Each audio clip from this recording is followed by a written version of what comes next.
guys. This morning I'm going to take you through pre-starting a Caterpillar bulldozer. I've got a short, first things first, emergency muster points are out the front down there by the road, downstairs. I've got an attendance sheet going around so that I can do a roll call when we're all down there. Tea and coffee making facilities are down the end of the hall there if you need a tea or coffee. And we'll get started with a short video. This is a D10T.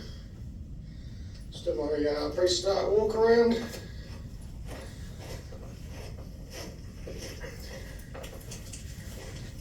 Yep, so I've got the wear plates. Got a couple extra wear plates down on here.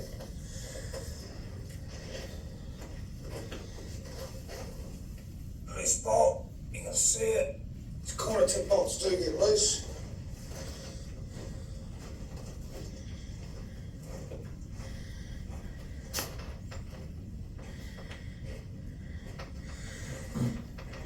And we go over the rams, make sure that they can release leaks, damage, oil piston out, broken grease lines.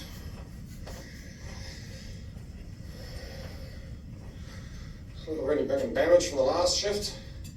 Broken lights, cracked windows, all these dings and bings. We've got track tension. If you can't get your fist in there, it's just too freaking too loose. I've got the main drive there, looking over any oil leaks, guides. The tracks are loose. You normally get wear and tear here and back up on the inside, and you'll see it. There'll be evidence of steel around there, but these are pretty clean. Guides are no snapped edges. Check for my cat bolts. Round our peg. And look at the condition of the underside.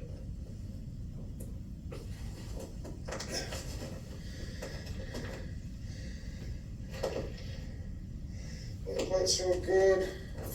Check it around, make sure any of these cat bolts are in place and everything. It's looking pretty good. Quite often these lines here are the ones that get snapped off your top ram. Classic example, fucking no windows clean. Shits. This thing's got no bloody, no platform around the back. Just have to walk around. Had a guy that's fallen off a 9.2 loader yesterday. And it's like he didn't break his leg, which is a long fall. He's got no catwalks around it, so getting out of there's a no-no. Fight with visibility.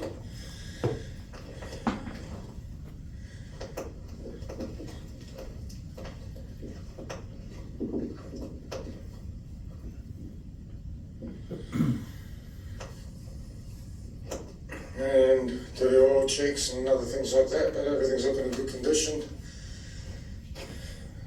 Handrails are not broken or bent, so it's good to go. Short of my fluid checks and cab inspection.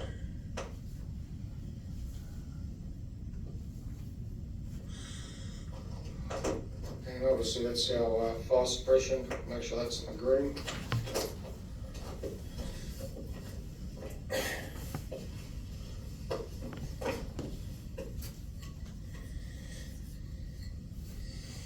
Fire suppression, it's got to be in the green. If it's not, don't operate. Because if you get a fire, there'll be no stopping it.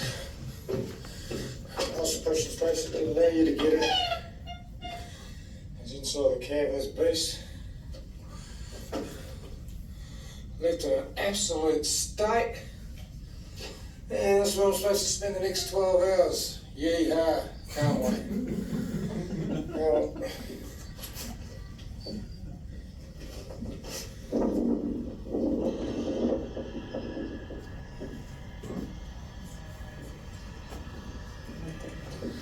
surface mining gear. So, really bit of a colourful video. That's mining for you. I'll go through a bit more of an in-depth one now with this. There's a few things I noticed he didn't do. On all sites in WA. I thought that was you. No. Oh. On all sites in WA under the Mine Regulation Act, it's a requirement to actually isolate your machine before you start doing a check. You've got two isolators. Usually they will be either on the back of the machine or on the side somewhere close to where you climb up. You put your little lock on it, and then the whole idea is to go up into the cab, turn the key to see if there's any power there. Before we do anything, we've got a little, just one of these before we start to look at. These are just like a personal risk assessment. Any of you done take fives before? Yep. Why not do it? It's just basically it's basically just a piece of paper that's going to keep you safe. How do you even read that piece of paper? I was getting my glasses on, so. You just go through things like one of the biggest killers while we isolate is uncontrolled release of stored energy. So you want to. There was an incident with BHP a few years ago where a fitter was working on a piece of machinery, hadn't locked it out. The driver came along and hopped in the truck and drove off while the fitter was still underneath it. Oh. The fitter was the husband to the lady who hopped in the truck and drove away. Yeah, so they say that the mine regulations in WA are written in blood, and it's a pretty true fact. They've all come out from incidents that have happened. Once you've locked on, I usually start right where I've climbed out of the cab. I'll start at that back corner there, because then it gives you, if you follow the same path every time you do it, then you usually shouldn't forget anything. So you start with your final drive, which was the big pulley up the back here with all the sprockets. That's what drives the dozer from the engine. This idler down the back here, it's got like a lip through the middle. You want to check that because that's where they split and start to wear and tear most of the time. These here, these look like pretty good tracks actually. These should be about 80 mil when they're brand new on the tracks. These are called your grouser plates. When they get worn, they get down. Our one inside at the moment is about 20 mil. It should have been changed a long time ago. You want to check all this whole. We didn't show this whole dozer here sits on this track through a pin here. There's a pin that runs through the whole machine, and that's what the whole dozer sits on. And then there's another bar that runs through the front called an equalizer bar. And if any of the pins, any of the bushes or anything like that worn, you'll just feel the whole dozer clunking, and that's pretty bad for it. The cutting edges, you can tell if a cutting edge bolts are loose because there won't be any dirt in the hole, because it rattles and it'll rattle the dirt out. If there's dirt in the holes, your bolts are pretty good. You've got all sorts of different, up here you've got hydraulic fluid for checking like how much hydraulic oil you've got for running everything. It's usually your transmission as well, because it runs hydraulic or hydrostatic transmission. On the other side, you've got your pivot pin, which is this. This is your pivot pin. You've got oils for that. You want to check for any cracks and damages to your wear plates, to your blade. You need to check all your rams. I've seen bent rams on dozers and I still haven't figured out how they've done it. Trying to push something that's 4 times bigger than the dozer more than likely. Along here, you've got all this carriage, you've got roller caps, and each of these caps have got 2 bolts, one either side. You want to make sure all of those are there, and you want to do the same from the inside. So when you walk around the back, you crouch down, and you can look down the insides of both your tracks. And you can check all those bolts there, because tracks coming off is a really horrible thing to fix. It's the same on both sides. Just do a walk around. You've got a gauge on the fire suppression on the outside. You've got a gauge on the inside where you've got your manual actuator. If either of them aren't in the green, one can be and one can't be, you've still got to get it tagged out. Don't use it. It's the time of year where fire suppression just goes off because it's getting hot anyway, because fire suppression runs off little plastic tubing, and when it gets hot, it goes off. How often are they tested? So fire suppression's supposed to be tested every 6 months like a fire extinguisher. That's the other thing with fire extinguisher. Not that you're ever gonna grab it and try and put the fire out. You're just gonna get off and let it burn. You're supposed to once a week take the fire extinguisher off its holder, tip it upside down, put it back, because otherwise all the sediment and the powder sits at the bottom and they just become useless. Inside here, you open up these, you've got, it's just your engine compartment bays. On the other side, you've got your oil dipstick, you can check your oil. You've got filters. Don't take your filters out and bang them out. If they're full, just call workshop to come, especially up in the Pilbara. You've got lots of silica in the ground and you'll end up with mesothelioma or something horrible like that. It's not a very nice way to go. So yeah, we're not allowed to touch anything like that on our site. Workshop have to come out, change it out, box them up, send them off. We've got a lot of asbestos up there. What site you on? We're at Yarrie.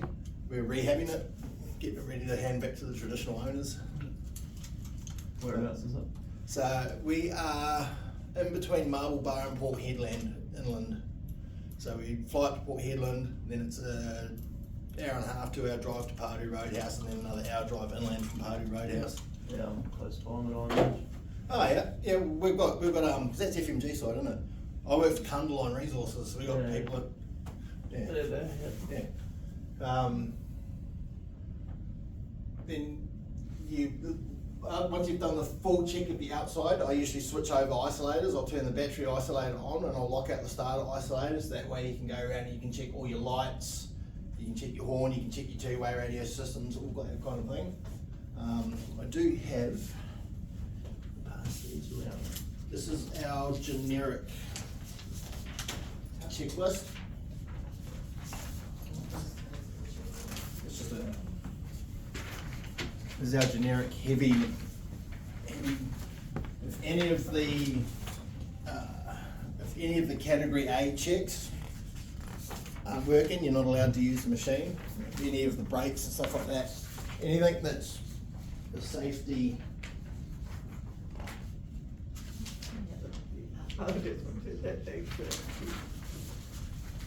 So this is the one that we follow through. So any of the items under category A need to be checked with it running. All the minor faults you can work on, like you usually call up workshop and they'll be like, yes, you can keep it running, no you can't. Any oil leaks and stuff like that, they'll come out and check straight away. Fire suppression, you're not allowed to run it. Yeah. It's not running. That's good that you have someone you can call though, because it's not like you're an expert in every area. So Well, it's that's really like good we get taught what to look for, but if we're not sure, you call up workshop will come out and they'll say yes, it's okay to run, no, it's not okay to run. So someone should come up and do their take fives, who hasn't done a take five before, and then they can do their pre-start. Let's see them go around on the dozer, do an activity, that'll take it. Yep. So anyone want to do a take 5 and a pre-start? I can do a take 5. There you go. Need a pen and a take 5. Walk us through as you're doing it, Joe. Alrighty. My name is Josh O'Connor. It is the 3rd, which is my brother's birthday. Is it? Happy He birthday. is 42. My task is a pre-start. And do I understand the task scope? Yes, I know what's required. A procedure does exist and I've read it. Do I understand the steps required to the task? Tools and equipment are in good order? Yes. I have my gloves and my hard hat and my isolation lock with my PPE. We don't, on the site that we're on, BHP are really weird, like, unless you're underneath the machine, we don't need to wear hard hats on site. Yeah. Yeah. I choose to anyway, yeah, myself. Yeah. I am passed out on a dozer, so I have the necessary permit to do so. And I have a clear plan in my mind. And spotting the hazards, will I be operating the equipment with guards removed? I put NA for that usually because it should Inside have the all its cab, guards. and it's got all its guards.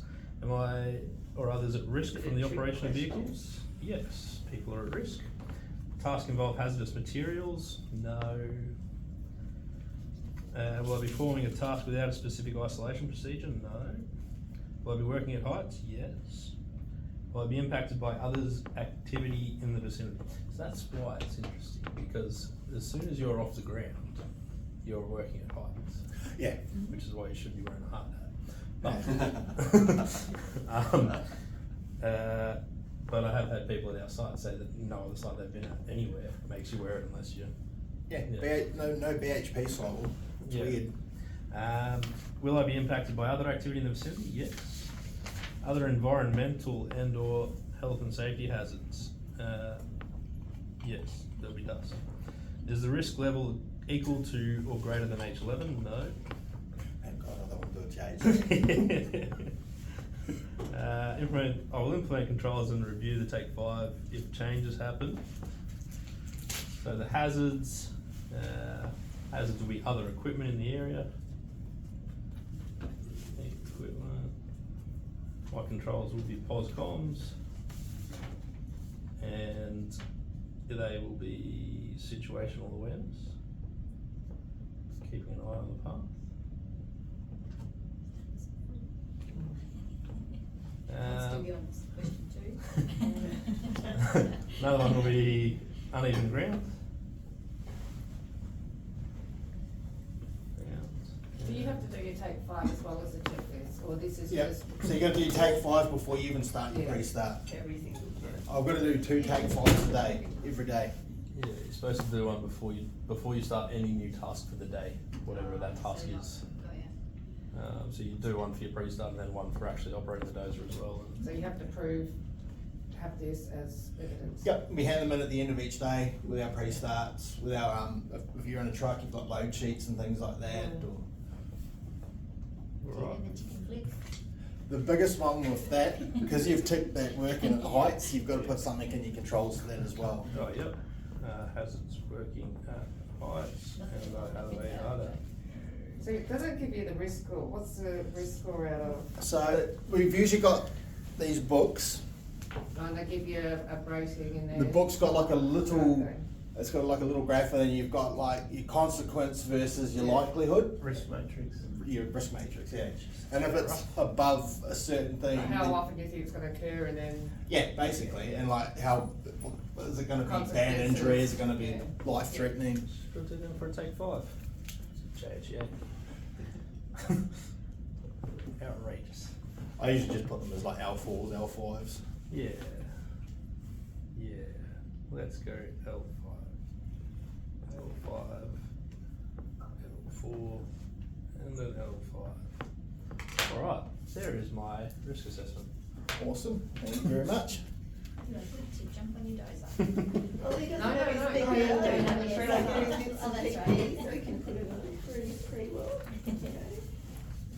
You I got think five he needs to Yeah. show you how to work Yeah. it. So get it and fit one. Anybody wanna do a pre-start? Yeah, go. Oh, alright, I'll give it a You've got people. Just make up engine hours and things like that. go. Make up what? Help her out, help her So out. up the top here, your machine, like when you turn your machine on, it's got an engine out, because I wanna know how many hours it So does what's every the every actual shift. mine, So you can just make up some hours there. So I'm actually filling this WHS, out. mine site Pacific Regs? What's that, You would its last take on that? 5 minutes. Like, to me, being Oh, an challenge outsider yours. to this Really? part, it seems like a contradiction What's the what's site? being said, like about with the Gary. whether, you know, it's deemed as working in heights, etc.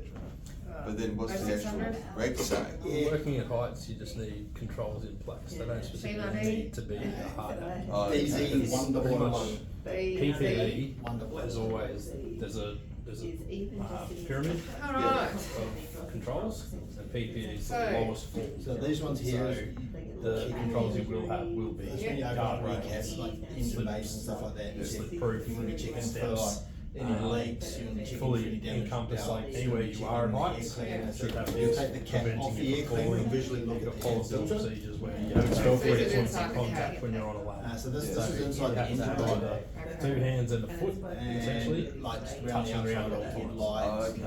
You wanna check Carrying for things up and and stuff stuff like like that. that. You've got to have a backpack or something that doesn't require you to hold.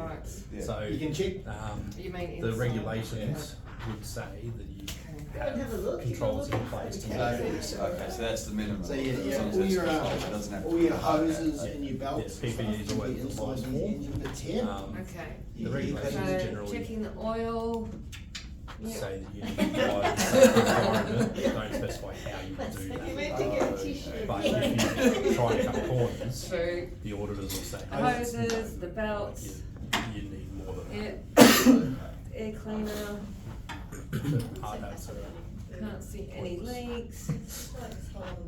unless you, So down here where it if says you float, receive something full of NA for those, because No, that's not- a they're little really bit different different machine. for prevention thing. Tires and the rims. NA, It's an so interesting that structure, one I there, thought it was Oh. more because it hasn't got tires on default, the rims, it's more got black NA and as white, well. you know what I mean? Got Down minimum here you've got a controls. dozer and motors. Yeah. You're gonna Tracks. find 99% is the same Headlights, everywhere. this is all, yeah, it's working. But yeah, the hard hats is Yeah. one that some You would know do they're it as working, an you lock above onto your and thing, beyond, we yeah. go, we're taking extra Fire precaution. extinguisher, Most you are away go, charged. they do Yeah. nothing, like that in an environment, in the environment we're in, they're not there unless it's that you're under a machine or you're under someone working or you're gonna be near rocks that potentially come down or anything. Float as The well. hard hats are, Our floats just Tiny, basically tiny big flatbed tow by big truck, No, you put these on and move them around site, because these only do like 8 kilometres an hour. almost every place will have the same PPE requirements. tow aside bar from hard hats. assembly. Some will have masks, depending on the areas, like you said. Now, these ones here, because it's not Asbestos, excavating, you put fibres. across like a line Depending like on the that. area you're in, like the site I work in, if you're in an area, if you're in a designated area, you have to be wearing a mask. Line through that. Most sites aren't like that, they don't have the same. Pin area on lift arms. There's one area That's all these around mine, Yeah.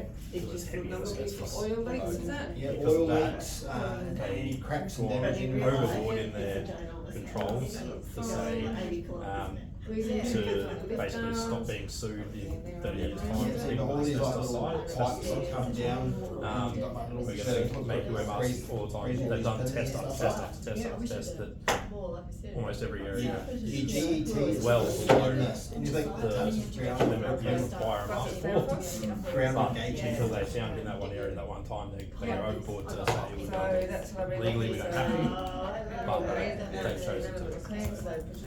Yeah, that's where, Yep. I'd say there's a grey area, it's, I'm gonna check, so this is your rip of boots. it's not This is your It's specified shaft.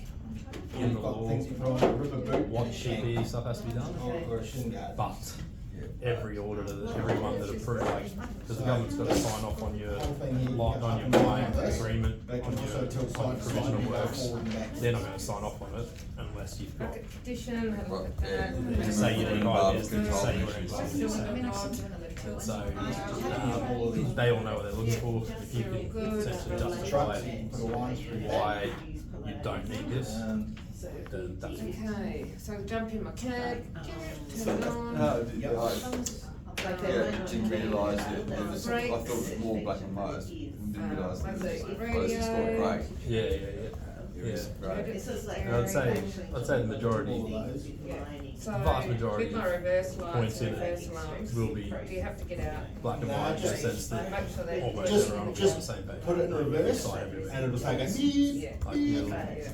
you'll have Okay. maybe check 5 oil differences leaks. across the entire state, and they'll be, little things like, You side means some underside. sides. So that's- when you've done your walk around, Pretty much on the everyone, underside, you big just trucks give way to the left. damage from other shifts, or someone might You've have got, crashed into something. Yeah. T intersection, and the 3 trucks that are there should all be giving way to each other.